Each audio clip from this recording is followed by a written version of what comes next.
Assalamualaikum warahmatullahi wabarakatuh. Perkenalkan, saya Feni Juliarti dan rekan saya Husnul Khotimah akan menerangkan tentang analisis TOS. Yang pertama mengenai tentang sejarah TOS.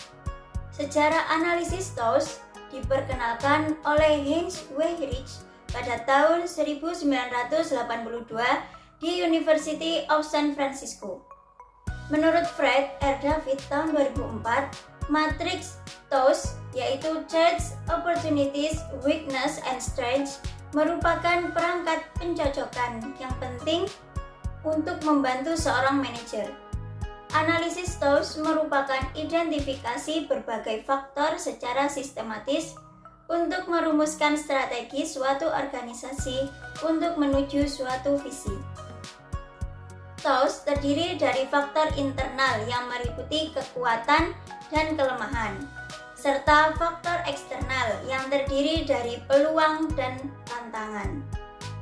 Tujuan utamanya adalah untuk meningkatkan posisi perusahaan di antara perusahaan lain.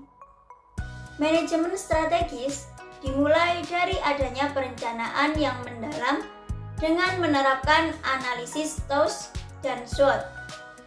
Adanya pelacakan yang mendalam dalam ranah ancaman, peluang, kelemahan, dan kekuatan akan memberikan gambaran yang menyeluruh tentang kesiapan lembaga pendidikan dalam menghadapi semua kompetitor yang ada. Yang berikutnya yaitu konsep dari TOS. Konsep adalah penyusunan utama dalam pembentukan pengetahuan ilmiah dan filsafat pemikiran manusia. Kerangka teori adalah kesimpulan dari tinjauan pustaka yang berisi tentang beberapa konsep teori yang dipergunakan untuk berhubungan dengan penelitian yang akan dilaksanakan.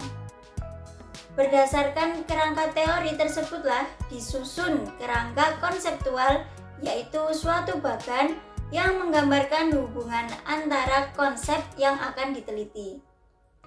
Faktor-faktornya yaitu yang pertama yaitu strengths atau kekuatan, merupakan kondisi kekuatan. Kekuatan yang dianalisis merupakan faktor yang terdapat dalam tubuh organisasi, proyek atau konsep bisnis itu.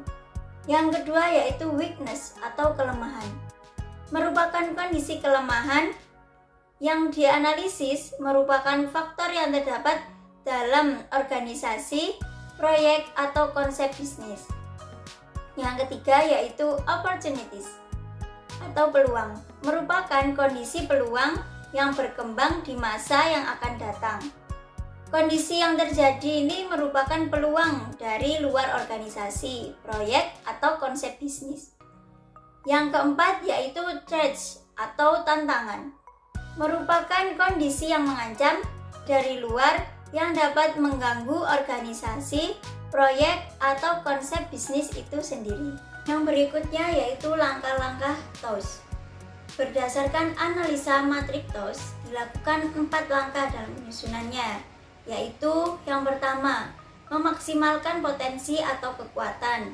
Yang kedua, memastikan kelemahan tidak membebani usaha atau kemajuan.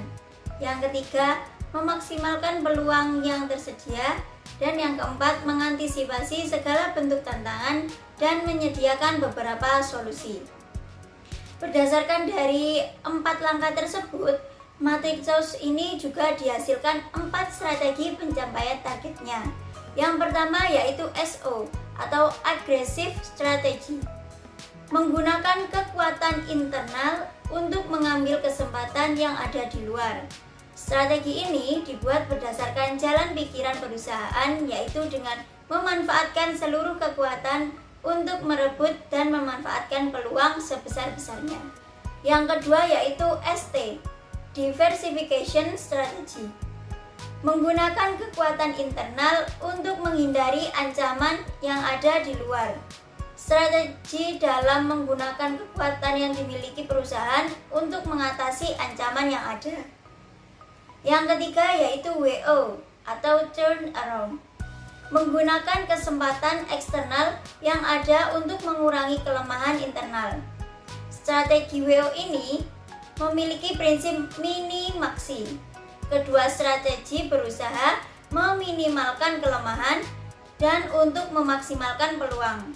Sebuah perusahaan mungkin mengidentifikasi peluang di lingkungan eksternal, tetapi memiliki kelemahan organisasi yang menghambat perusahaan dari mengambil keuntungan permintaan besar. Yang keempat yaitu WT, Defensive Strategy, meminimalkan kelemahan dan ancaman yang ada.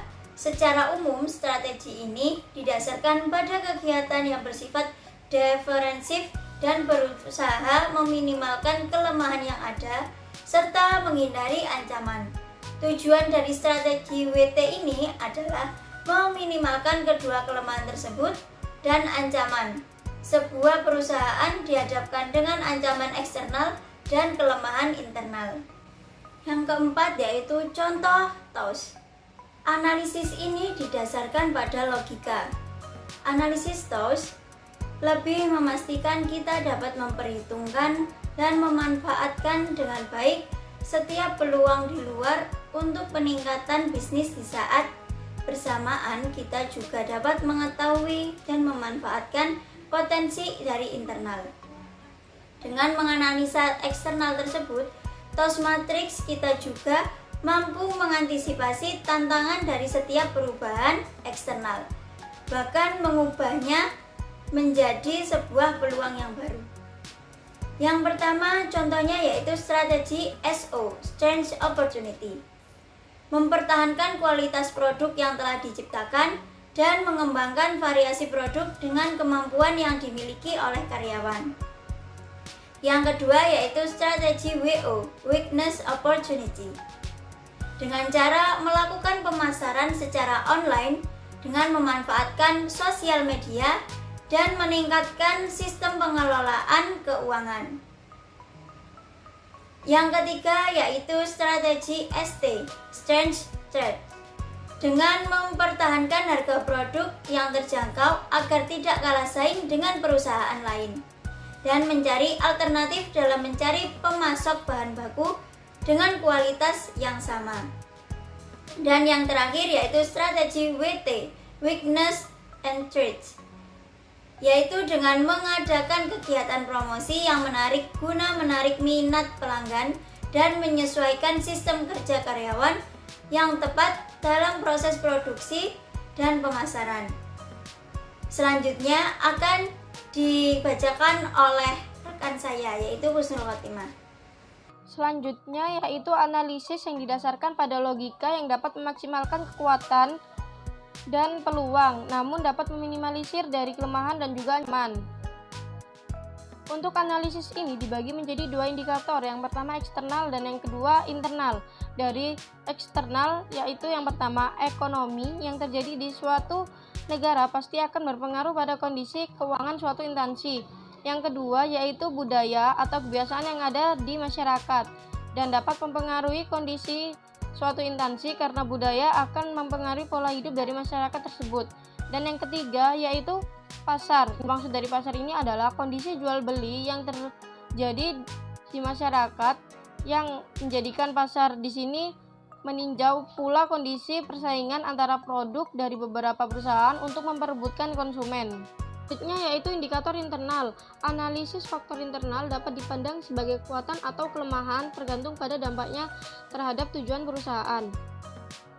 Adapun faktor internal antara lain yang pertama yaitu sumber daya manusia, yang kedua proses yang seluruh tahapan dijadikan sebagai jalan semua sumber daya manusia, yang ketiga produk yaitu suatu bentuk hasil yang didapatkan dari proses yang dijadikan perusahaan tersebut.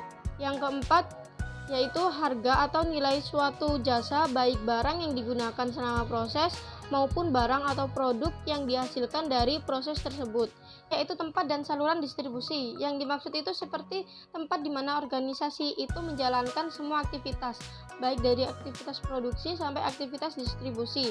Yang keenam yaitu promosi yang merupakan bentuk memperkenalkan produk dari perusahaan tersebut kepada masyarakat luas yang akan menjadi konsumen.